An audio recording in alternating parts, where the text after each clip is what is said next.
juste 19h sur Aloula et c'est le journal à la une de l'actualité ce soir. Son Altesse Royale, le prince Moulay Rachid, représente Sa Majesté le roi Mohammed VI aux funérailles d'État de la reine Elisabeth II.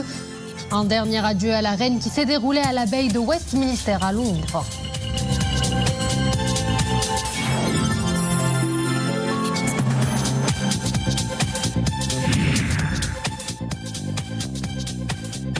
Premier forum des investisseurs internationaux à Dakhla.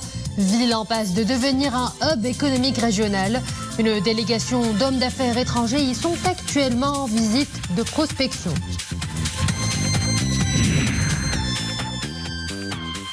Ouverture des travaux de la deuxième édition des Assises nationales du développement humain. Une édition sous le thème La qualité des apprentissages clés du développement humain.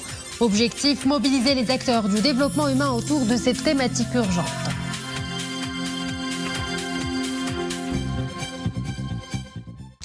Bonsoir à tous. Son Altesse Royale, le prince Moulay Rachid, a représenté Sa Majesté le roi Mohammed VI aux funérailles d'État de la reine Elisabeth II. Funérailles qui se sont déroulées à l'abbaye de Westminster à Londres. Mohamed Aït-Shkar. L'abbaye de Westminster à Londres, où quelques 2000 hautes personnalités assistent aux funérailles d'État de la défunte reine Elisabeth II. Son Altesse Royale, le prince Moulay Rachid, représente Sa Majesté le roi Mohammed VI. Émouvante funérailles d'une monarque exceptionnelle qui, sous son règne, et je cite le message de condoléances et de compassion de Sa Majesté le roi Mohammed VI à Sa Majesté Charles III, roi du Royaume-Uni, sous le règne de cette monarque, le Royaume-Uni a réalisé beaucoup de progrès et prospérité et a acquis une grande stature, aussi bien sur le plan régional qu'international. Sa Majesté le roi Mohammed VI qui dit se remémorer avec beaucoup d'estime les qualités et les mérites de cette illustre reine qui se tenait invariablement comme un symbole de la grandeur du Royaume-Uni, consacrant sa vie entière au service de son pays. Avec la disparition de Sa Majesté la reine Elisabeth II, ajoute Sa Majesté le roi Mohammed VI dans son message, le royaume du Maroc a perdu une grande amie spéciale qui était profondément respectée et qui tenait particulièrement à renforcer l'amitié de longue date entre nos deux monarchies. Fin de citation. Son Altesse Royale le prince Moulay Rachid, qui représente Sa Majesté le roi Mohammed VI à ses funérailles, signe le registre de condoléances. Après la cérémonie funèbre, Son Altesse Royale, le prince Moulay Rachid, ainsi que les invités présents, se sont rendus à Church House pour prendre part à une réception offerte par le ministre des Affaires étrangères britannique. Dans l'après-midi, le cercueil de la défunte Elisabeth II a été transféré au château de Windsor pour un service religieux avant l'inhumation de la reine lors d'une cérémonie privée. Dakhla, un hub touristique confirmé et qui est en passe de devenir un hub économique régional. Des hommes d'affaires étrangers y sont actuellement en visite de travail pour prospecter les opportunités d'investissement, consolider les relations économiques et faire connaître les potentialités de la région Dakhla Ouad Dahab à l'occasion de la tenue du premier forum des investisseurs étrangers. Bkar Dlemi, Mohamed Iddas et Iman Ablou. Le Forum des investisseurs internationaux à Dakhla. Une première édition doublée d'une prospection internationale d'opportunités d'investissement prometteuses. La région est un futur hub de croissance pour des entreprises de tous bords.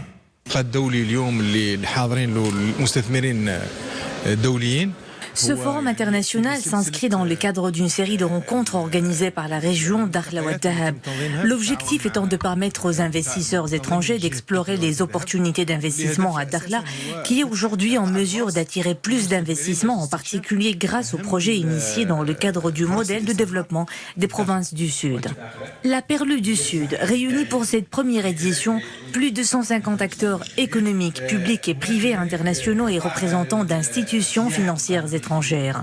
La destination offre aux investisseurs de grandes opportunités, notamment dans les domaines de l'industrie, du transport, de la fabrication et de la logistique.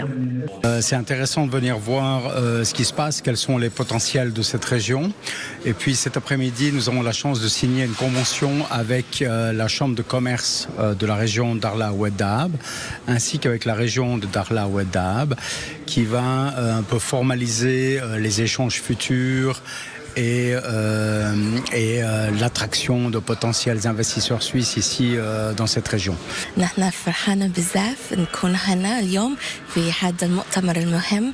Je suis contente d'être ici. Nous avons réalisé 4 projets dans la région depuis 2018 avec des investissements d'une valeur de 700 millions de dollars. Le mois prochain, nous allons lancer un autre projet avec l'ambition de créer des opportunités d'investissement et d'emploi. Des projets inscrits dans une vision à long terme de la région d'Arla Oued Dahab. Une vision ancrée dans sa position géographique avantageuse en tant que pôle commercial et logistique pour l'Afrique du Nord et de l'Ouest et point d'entrée pour les investisseurs régionaux et continentaux. Et c'est le président de la Chambre de commerce suisse au Maroc qui nous rejoint en direct depuis Dakhla. Christophe de Figueiredo, bonsoir. Après une journée bien remplie et des visites de terrain ces derniers jours, quelles sont les éventuelles opportunités d'investissement que vous avez pu identifier ? Bonsoir madame, merci pour votre invitation.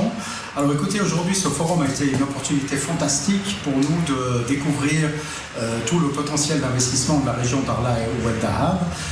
Comme vous savez, l'industrie halieutique, le futur port de Darla Atlantique, l'industrie renouvelable, auxquels se sont rajoutés l'hydrogène vert, l'ammoniac vert, tout ce qui est monde agricole.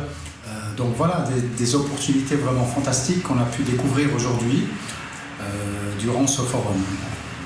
Et Dakhla est également un hub régional en devenir. C'est toute l'Afrique subsaharienne qui s'ouvre aux investisseurs. C'est bien cela ? Écoutez, oui. Disons que ça va rajouter une pierre à l'édifice hub marocain entre l'Europe et l'Afrique. Et je rajouterais même qu'avec le port d'Arla Ouest Atlantique, c'est un hub non seulement entre l'Europe et l'Afrique subsaharienne, mais aussi entre l'Afrique et l'Amérique latine qui se trouve en face de nous ici. Donc vraiment un hub en devenir très clairement.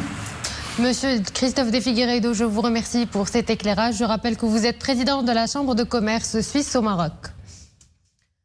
Investissement, toujours une série de rencontres franco-marocaines sur les actions de développement à l'œuvre dans les provinces du Sud depuis ce matin et jusqu'au 24 de ce mois à Guilmim. Avant les étapes de Tantan, Smara et Laayoune, sous le signe sortir de l'ambiguïté. Une 4e édition qui connaît la participation d'une pléiade d'experts et d'acteurs économiques et institutionnels marocains et français, dont le grand expert en géopolitique Hubert Céliane, auteur notamment du livre Le Sahara marocain, l'espace et le temps, et que nous vous proposons d'écouter au micro de Hafed Mhdar. Je connais évidemment ces 3 provinces, de Guilmim, de Laayoune et de Darla. Et d'ailleurs, pendant notre voyage, nous n'avons vu que des grands travaux, des routes, des autoroutes, des canalisations, des points d'eau en construction. Voilà, nous n'avons vu que cela. Cela augure évidemment, cela permet de penser évidemment que le Maroc a engagé des investissements considérables pour ces vieilles provinces du Sud. À Srirat, ouverture des travaux de la 2e édition des Assises nationales du développement humain. Pour cette édition, la qualité des apprentissages est au cœur de toutes les préoccupations. Le mot d'ordre, c'est donc de redoubler d'efforts pour soutenir le système éducatif national, notamment en matière de promotion des apprentissages et d'acquisition des compétences. Maria Awad, Khadija Jamali et Mohamed Touanina. Seconde assise et une thématique d'actualité brûlante, la qualité des apprentissages et la lutte contre la précarité et l'exclusion. L'initiative nationale pour le développement humain s'inscrit ainsi dans une dynamique de renaissance éducative. On parle aujourd'hui des enfants, mais plus que des enfants, de apprentissage. Et nous, du côté de la Banque mondiale, on est très très content d'être ici et de aussi supporter le programme du INDH, le programme du ministère de l'Éducation nationale. العنوان ديال هذه المرحلة هي الرأس مال البشري لصالح. La question de l'apprentissage est une question universelle. Elle s'inscrit bien entendu dans une dynamique locale, afin de favoriser la qualité des apprentissages, mais aussi dans une perspective mondiale. Accentuée par la pandémie de coronavirus, la crise des apprentissages interpelle l'INDH dans son action pour l'impulsion du capital humain au Maroc. En Inde, comme dans d'autres pays, nous avons à cœur l'éducation des enfants. Nous devons les accompagner comme il se doit dans l'école élémentaire jusqu'au lycée, afin qu'ils puissent mettre toutes leurs chances de leur côté pour assurer leur futur. Le rôle des institutions gouvernementales est en ce sens très important. L'INDH est depuis son lancement sous l'impulsion de Sa Majesté le roi Mohamed VI a contribué à la création et à la gestion des maisons de l'étudiant et de l'étudiante, à l'acquisition des centaines de bus de transport scolaire. L'INDH finance des cours de soutien scolaire gratuits aux élèves du primaire. Enfin, l'initiative royale 1 million de cartables profite annuellement à plus de 4,5 millions d'enfants.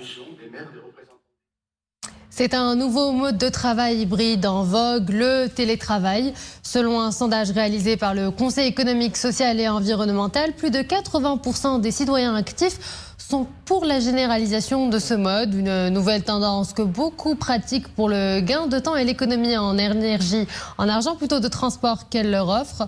Reportage d'Iman Ablo, Abdelhamid Jebran et Yassine Mazi.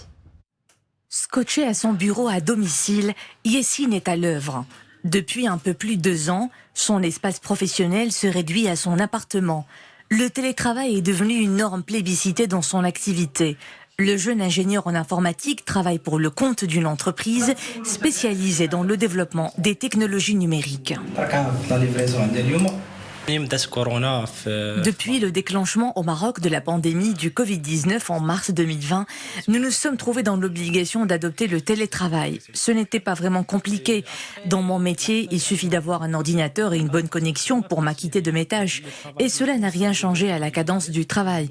En réalité, le travail à distance a beaucoup d'avantages. Plus besoin de se déplacer, moins de fatigue et plus de temps à optimiser de la journée. Seul bémol, l'absence de contact humain.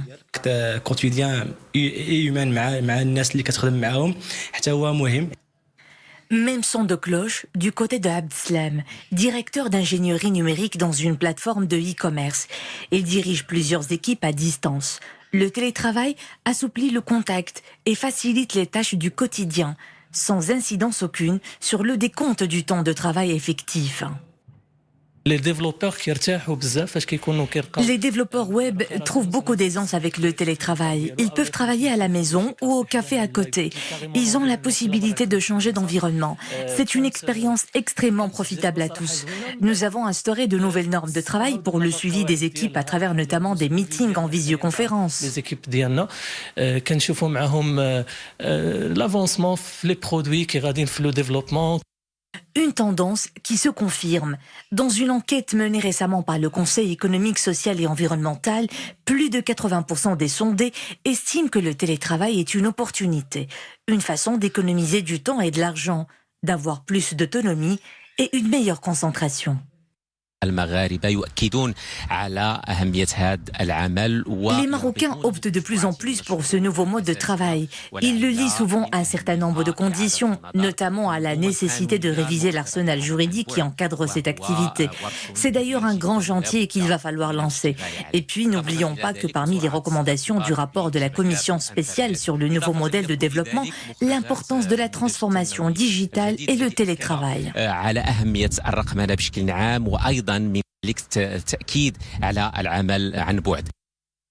Visiblement, le passage au travail en distanciel est prophétisé. Désormais, le digital n'est plus une option pour de nombreuses entreprises. Un nouveau virage dans un monde qui se numérise à vue d'œil.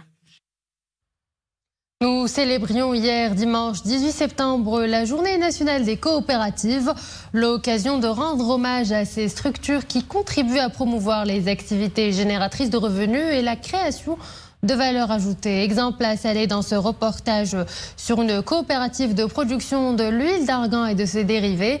Abdelfatah Zouine, Abir Mlouki et Iman Ablou et Zakaria Mouken Billah. Elles sont une vingtaine à travailler dans cette coopérative située à Souhoul Hussein, pas loin de Sel El Jadida. Sa spécialité, l'huile d'argan et ses produits dérivés comestibles et cosmétiques. Grâce à l'expérience acquise par l'équipe, la coopérative gagne et fidélise de plus en plus de clients.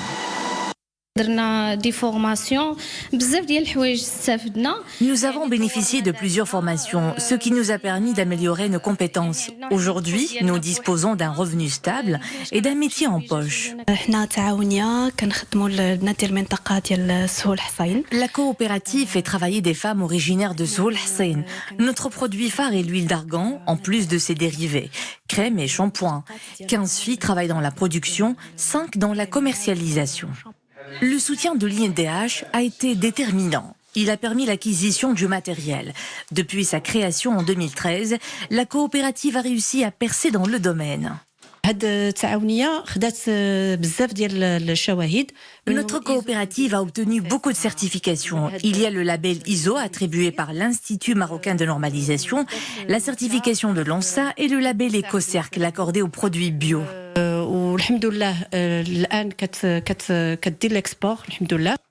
Des certifications et autant de reconnaissance pour la qualité des produits. Depuis l'obtention du premier label en 2017, la coopérative écoule ses produits non seulement au Maroc, mais également à l'international. Un mot de sport, la sélection marocaine de boxe a remporté 9 médailles dans le championnat d'Afrique qui s'est tenu à la capitale mozambicaine Maputo. Le métal précieux a été enlevé par Hamza Al-Barbari dans la catégorie des moins 71 kilos et la vice-championne du monde Khadija Al-Mardi pour les plus de 81 kilos. Les 5 médailles d'argent ont été décrochées par Shaima Radi, Rabab Choudar, Saïd Mourtaji, Driss Reroumi et Mohamed Sghir. Les 2 autres médailles de bronze ont été remportées par Widad Bertal et Abd Al-Haq Nadir. Et voilà, c'est ainsi que nous arrivons à la fin de cette édition. Merci à vous de l'avoir suivi. Excellente soirée sur Al-Oula.